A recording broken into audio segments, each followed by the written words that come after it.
Good morning. Thank you very much for allowing me to present this morning. Today, I'll be presenting an overview of novel therapies and myeloid neoplasms, particularly focusing on AML and MDS.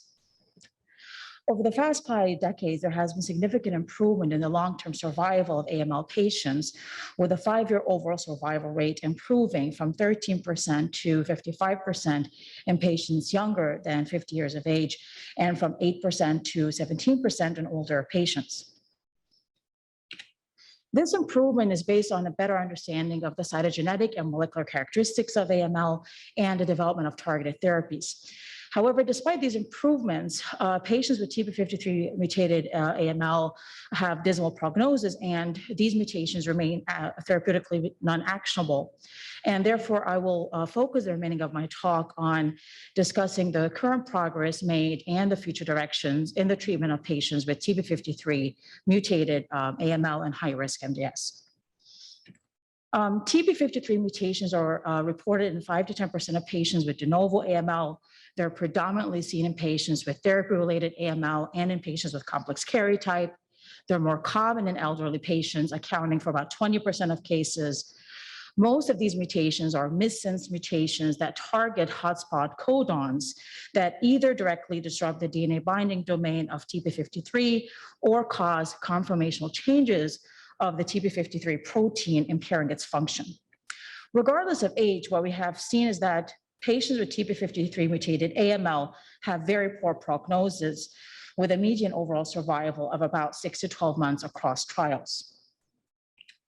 TP53 mutations, as in other malignancies in AML, they have been shown to infer poor response to conventional chemotherapy, and similar results were seen with CPX-351. This is a dual drug liposomal encapsulation of cytarabine and daunorubicin, which has been FDA approved in the treatment of patients with therapy-related and secondary AML, based on the results of a phase 3 trial that showed significant improvement in overall survival in patients treated with CPX-351 compared to conventional 7+3 chemotherapy, as you can see in the figure on the left.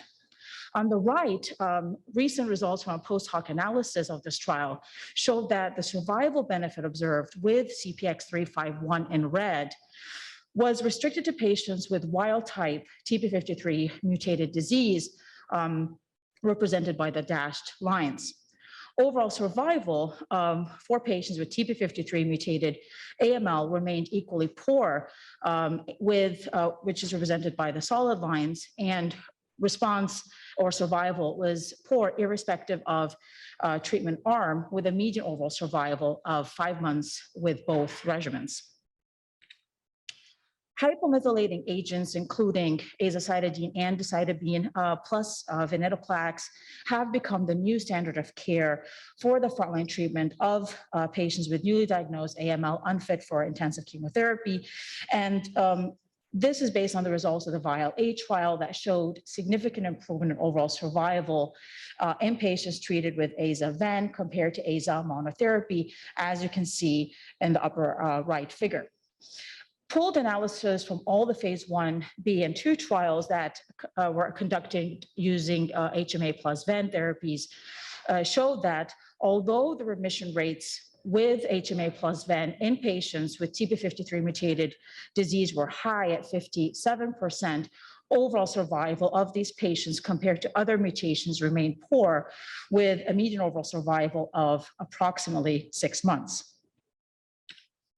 So 10 days of decitabine in a previous trial published in 2016 showed that it did improve outcomes among patients with TP53 mutated AML.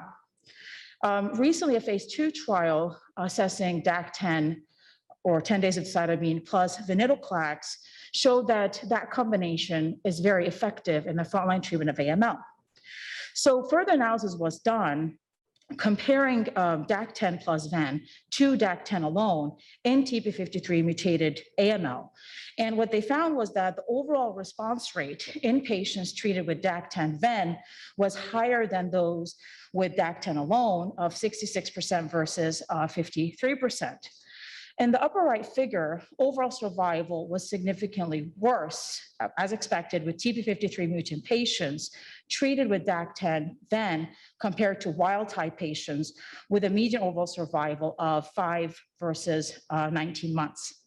However, they found no difference in the relapse-free or overall survival among TP53 mutated patients treated with either regimen, as you can see in the lower two figures, suggesting that there may not be a clinical benefit from the addition of venetoclax to 10 days of decitabine in TP53 mutated disease. However, we have to interpret these results with caution because they were done in cross-trial analysis, so they're not, we need to validate this in a more prospective manner.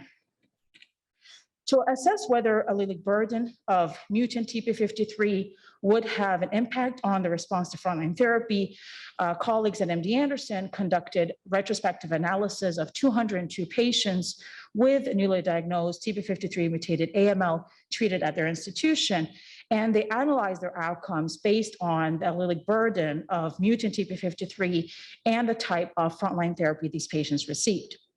Out of the 202 patients, 74 received a cytarabine-based regimen. 45 of these patients received intermediate to high-dose cytarabine. 29 received low-dose cytarabine. 128 patients received an HMA-based therapy.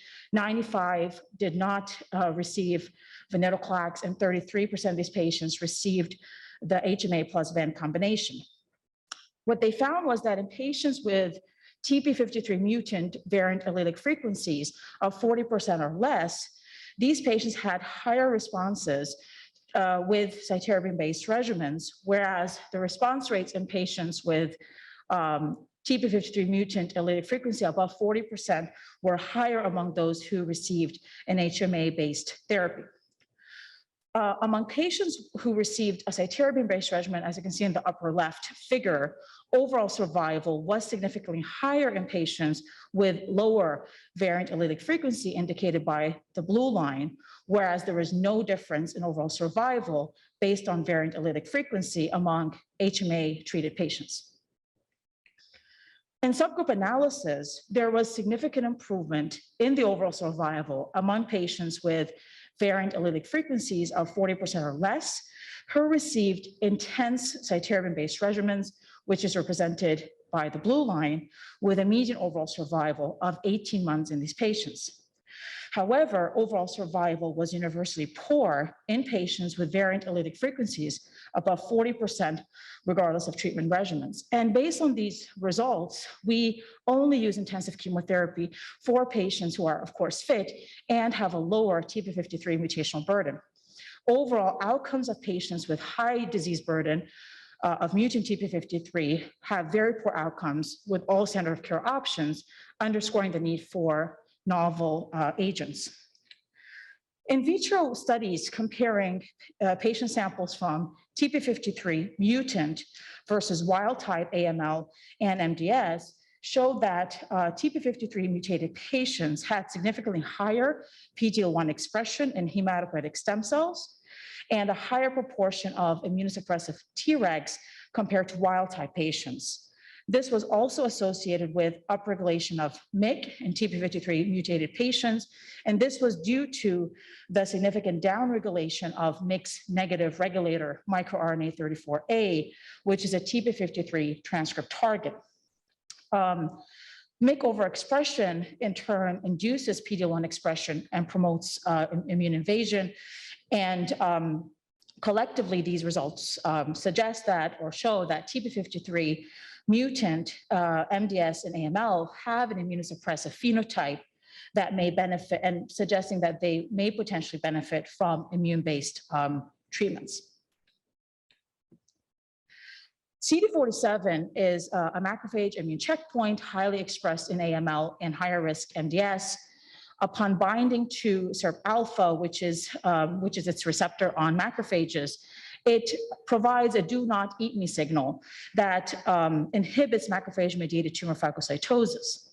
Magrolimab, or 5F9, is a first-in-class humanized IgG4 anti-CD47 antibody that has limited single-agent activity in clinical trials in relapsed refractory AML. Azacitidine has been shown to upregulate pro-phagocytic signals, particularly calreticulin, in AML cell lines, as you can see in the figure A on the right side. And when combined with magrolimab, the combination of azacitidine plus magrolimab significantly enhanced macrophage-mediated tumor phagocytosis in AML cells, as you can see in figure B, which translated in significant long-term survival in AML xenograft models, as demonstrated in figure C. Based on these results, a phase 1b trial was conducted to assess magrolimab plus azacitidine as frontline treatment in patients with newly diagnosed AML unfit for intensive chemotherapy. 64 patients were enrolled, 70% had poor risk cytogenetics, and 73% had a TP53 mutation with a median variant allelic frequency of 73%. The overall response rate in this high-risk group of patients was 63%. 54% of these patients achieved CR/CRi, of which 35% achieved MRD negativity by flow cytometry. And what's interesting was that the responses were preserved in patients with TP53 mutant AML. Median overall survival in patients with wild type TP53 was 19 months compared to 13 months in TP53 mutated patients. And these results compare very favorably to azacitidine plus venetoclax or HMA plus ven, where the median overall survival in TP53 mutant AML patients did not exceed 7 months. Currently, there are 2 frontline phase 3 trials of magrolimab in AML and MDS. Enhanced trial, it randomizes patients with higher risk, untreated higher risk MDS to azacitidine plus or minus magrolimab, while the Enhanced 2 trial is for untreated TP53 mutant AML patients, and it compares magrolimab plus azacitidine to physician's choice of either aza-ven for unfit patients or 7+3 in fit patients who can take intensive chemotherapy. One major side effect with magrolimab is cytopenias, particularly hemolytic anemia. And this is a known on-target toxicity with magrolimab. And one reason is that magrolimab has an active FC domain that binds to FC gamma receptors on macrophages, triggering phagocytosis of normal cells, which typically express, highly express CD47. ALX148 is one of our newer CD47 antibodies. It's different than magrolimab in that it's an engineered high affinity SIRP-alpha FC fusion protein containing an inactive FC domain. And because its FC domain is inactive, it prohibits binding to FC gamma receptors on macrophages, preventing phagocytosis of normal cells, providing a more favorable safety profile. In mouse models, ALX148 had very minimal impact on red blood cell and platelet levels compared to the control group treated with ALX377, which has an active FC domain. There are 2 ongoing trials for ALX in AML and MDS. ASPEN-2 assesses ALX plus AZA in higher risk MDS. ASPEN-5 is assessing ALX plus AZA and ven in AML patients. Both of these trials are open at Northwestern, and preliminary results of ASPEN-2 will be presented next month in our ASH meeting. TIM3 is another immune checkpoint receptor that plays a key role in regulating the adaptive and innate immune responses. It's selectively expressed on leukemic stem cells and blasts with no expression on hematopoietic stem cells, making it an attractive target in the treatment of patients with AML and high-risk MDS. Sabatolimab is a monoclonal antibody that inhibits TIM3, leading to the anti-leukemic immune activation and phagocytosis of leukemic stem cells and blasts. Based on this rationale, a phase 1 trial was designed to assess sabatolimab combined with hypomethylating agents, both decitabine and azacitidine, in patients with newly diagnosed higher risk MDS and AML unfit for intensive chemotherapy. 53 patients with MDS and 48 patients with AML were enrolled on this trial. In MDS patients, the overall response rate was 58%, with 44% of these patients achieving CR and marrow CR. Responses were durable, with a median duration of response of 16 months. 50% of these patients were alive and in remission at 1 year. In AML, the overall response rate was 43%, with 30% of these patients achieving CR, CRI. The median duration of response was over 1 year, with 27% of these patients alive and in remission at 12 months. In subgroup analysis, what was interesting was that the responses were preserved in patients with TP53, RONX1, and ASXL1 mutations.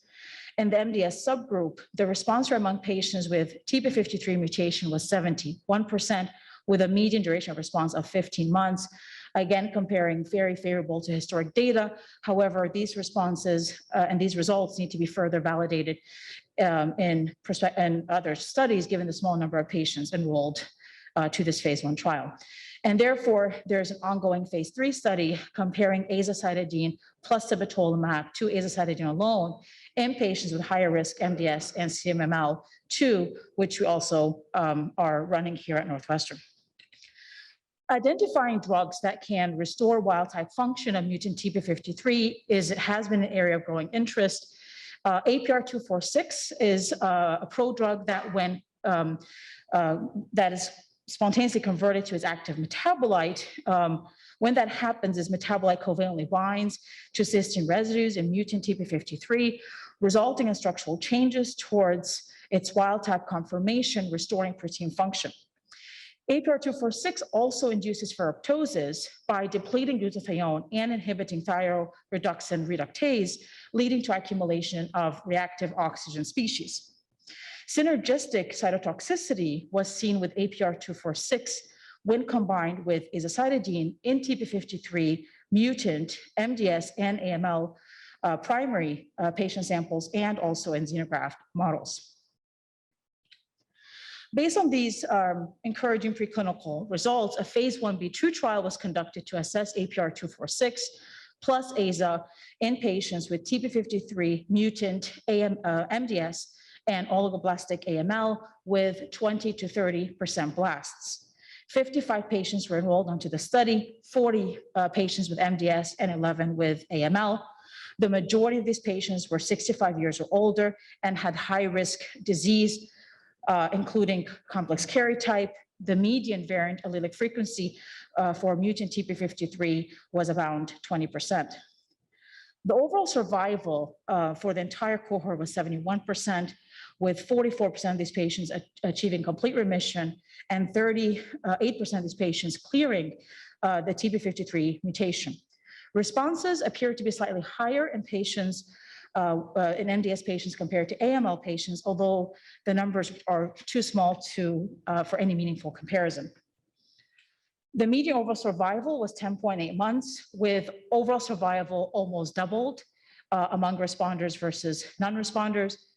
There was also a significant decrease in mutant TP53 variant allelic frequency in patients who achieved complete remission, as you can see in the blue columns, or the blue columns in figure C. Overall, 35% of patients were bridged to transplant, with a median overall survival of 15 months in these patients.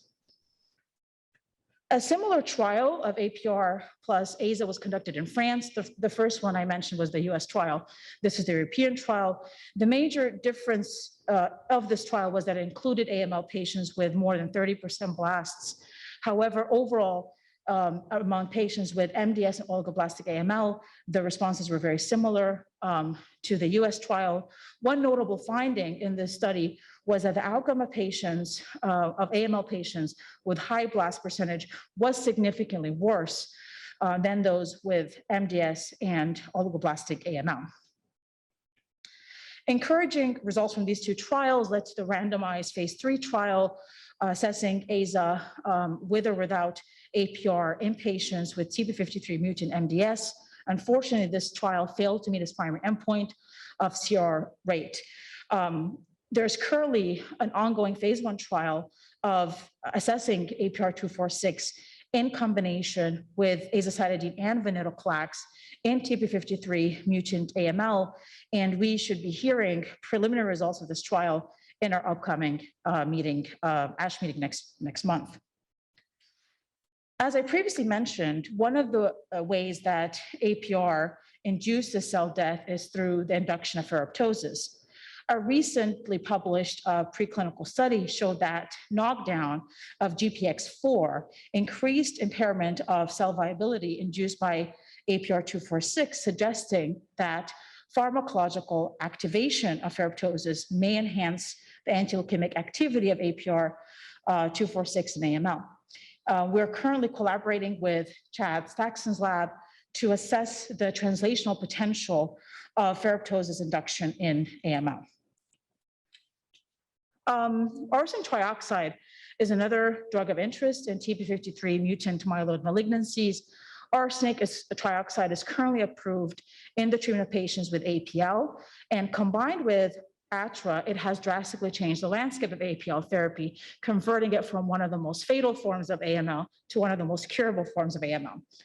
As you all know, that the majority of TP53 mutations are missense mutations that either eliminate direct DNA contacts or are structural mutations that compromise the wild-type DNA binding domain structure and reduce the thermodynamic stability of TP53. In preclinical studies, arsenic was found to be a cysteine-reactive compound that rescues structural TP53 mutations through covalently binding multiple cysteine residues in a cryptic allosteric site, restoring the conformational and thermodynamic stability of structurally mutant TP53. In both cell lines and patient-derived xenograft models, arsenic was also found to reactivate transcriptional activities of structurally mutant TP53. However, arsenic was found to be less effective on DNA contact TP53 mutations. And based on these results, there's an ongoing phase 1 PANDA trial in China, which is assessing decitabine plus IV arsenic in patients with TP53 mutant high-risk MDS and AML. Oops, sorry. There are numerous other targeted antibody-based immunotherapeutic agents, including antibody-drug conjugates, bispecific T-cell engagers, and CAR T-cells, which are currently being explored in early phase trials in both AML and MDS. Due to the sake of time, I will not be able to go over the details of these treatment modalities. However, given that TP53 mutant AML and MDS appear to have an immunosuppressive phenotype, we're hoping that these agents may positively impact the dismal prognosis associated with patients with TP53 mutant myeloid neoplasms. So in summary, TP53 mutant AML is associated with poor prognosis with a median overall survival of around 6 months. Intensive chemotherapy is only beneficial in patients with TP53 mutant variant allelic frequencies of 40% or less. AML patients with TP53 mutant variant allelic frequencies above 40% have poor outcomes with limited response to standard of care options. And therefore, when possible, we always try to enroll our TP53 mutant patients on clinical trials and treat them with novel agents. TP53 mutant neoplasms have been shown to be associated with an immunosuppressive phenotype. However, whether immunotherapeutic agents will improve the outcomes of this very high risk subtype of AML is yet to be determined. Thank you very much for your attention and time. Happy to answer any questions.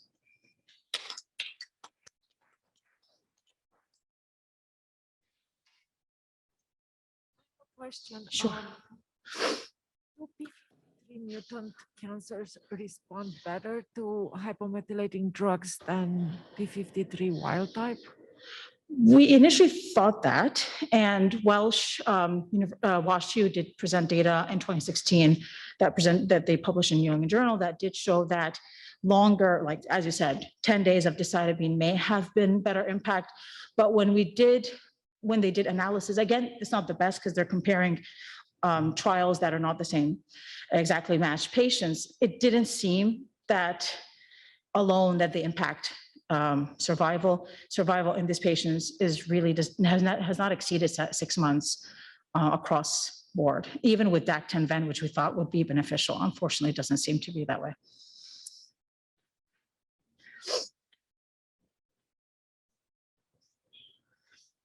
So how about PD-1, PD-L1?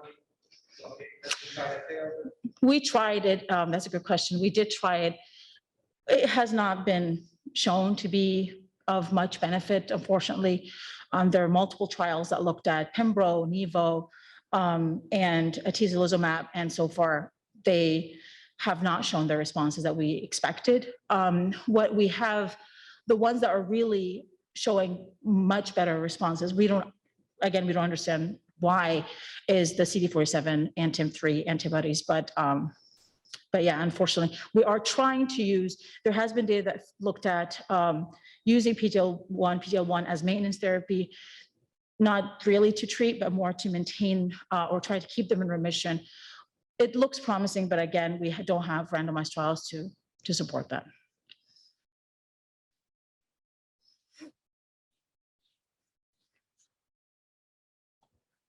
I have a very naive question. So how important, P53 mutant has been out there for a long time, right? And how important it is in the AML therapeutics in general, and why the variant allele frequency makes such a big difference in its treatment? It's a good question. So can you say the first part of the question again? Like P53 mutant as a oncogenic mechanism has been known for history. I guess there's many attempts to target that. So I'm a little surprised it's still being extensively tested in clinical trials these days. It has been poor so far. We think that one of the reasons that we're not getting as good successes is the heterogeneity of these mutations, where they target, where they disrupt the protein itself, and maybe we're not all agents should attack all the TP53 mutations. So there's data to look in-depth analysis and see if there's certain mutations that respond to certain factors. So variant allele frequency, the reason it was brought up was because the thought process that, of course, the higher the burden of the mutation, the higher the risk of the disease and the worse the outcomes. And so they've tried to see, because the only standard of care options we have now is chemo or HMA-VEN. That's all we have. Everything else is clinical trials. So we tried to see if there's any subtype of, and there's more than one trial. I presented only one of them. There's more than one study that looked at this, and they found that maybe the lower mutational burden can actually clear up with chemo. However, the higher the burden of disease, chemotherapy did not work, nor do HMA-VEN work. We do use them if we don't have trial options, but the thought process that just the burden of disease is too high, and the options we have so far are not active.